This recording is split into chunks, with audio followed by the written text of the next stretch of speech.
मैं एनसीपी का national media coordinator professor नवीन कुमार बोल रहा हूं। बिहार विधानसभा चुनाव का आगाज हो रहा है। संभवतः अक्टूबर के फर्स्ट वीक में चुनाव आयोग द्वारा चुनाव की अधिसूचना निर्गत की जा सकती है। इसकी संभावना प्रबल है।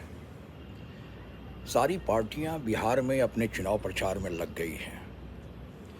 एनसीपी जो हमारी पार्टी है, बिना गठबंधन की ये बिहार में चुनाव मैदान में आ रही है।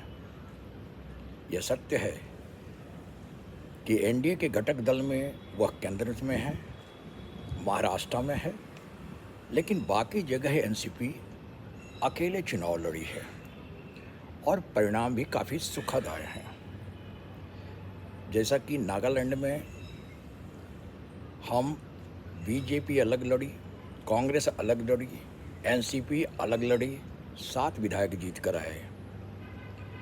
यही हाल अरुणाचल प्रदेश का रहा। अरुणाचल प्रदेश में भी सारी पार्टियां अलग अलग लड़ रही थी। एनसीपी भी अलग लड़ी, जिसमें 3 विधायक जीत कर आए। आगे चलकर हम विपक्षी दल बने दोनों जगहों पर, और फिर हम सत्ता के साथ चले गए। वहाँ विपक्ष विहीन सरकार बनी। अब यहाँ बिहार में एनसीपी को अकेले चलना पड़ा। ये हमारी संवैधान की ज़रूरत है। गठबंधन में चाहे जिसके गठबंधन में रहते 1 या 2 सीटें ही हमें मिलती, लेकिन संवैधान की ज़रूरत ये इस में है कि स्थानीय स्तर पर हमारी पार्टी को मान्यता मिले। इसके लिए ज़रूरी है कि वहाँ से कम 8 विधायक जीत कर आए, या फिर 6% वोट जरूर आए।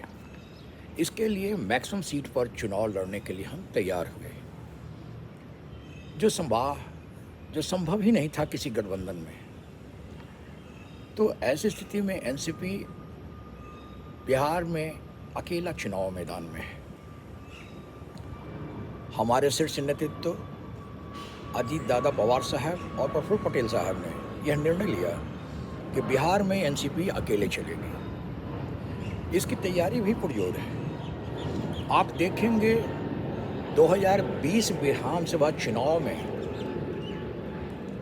जो पिछली बार हुआ था, वहाँ भी हमारी पार्टी अकेले चुनाव में आई, और जहाँ तक परफॉर्मेंस की बात है, बहुत अच्छा परफॉर्मेंस दी। 13 ऐसा सेगमेंट था जहाँ पर एनसीपी निर्णायक भूमिका में थी। 11 सीटों पर कांग्रेस लूज की, 2 सीटों पर आरजेडी एनसीपी कैंडिडेट के कारण। तो एनसीपी का वजूद है। अगर जीत नहीं सकते तो हरा सकते हैं, हरवा सकते हैं। यह हमारी ताकत है, और इसी आधार पर हम चुनाव मैदान में आ रहे हैं। पिछली बार 84 सीटों पर हम भाग्य आजमाइश किए थे। इस बार ज़्यादा सीटों पर हमारे लड़ने की इच्छा है। उम्मीद करते हैं 100 या 100 से ऊपर सीटों पर हमारे कैंडिडेट चुनाव मैदान में आएंगे। परिणाम काफ़ी सुखद रहेगा। बिहार इस समय ये बदलाव की स्थिति में है।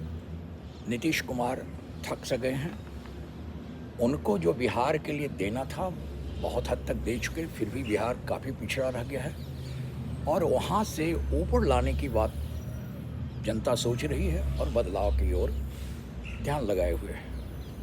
उम्मीद करते हैं कि 2025 का विधानसभा चुनाव एक नया समीकरण बनाएगा, एक नया रिजल्ट लेकर आ रहा है। धन्यवाद।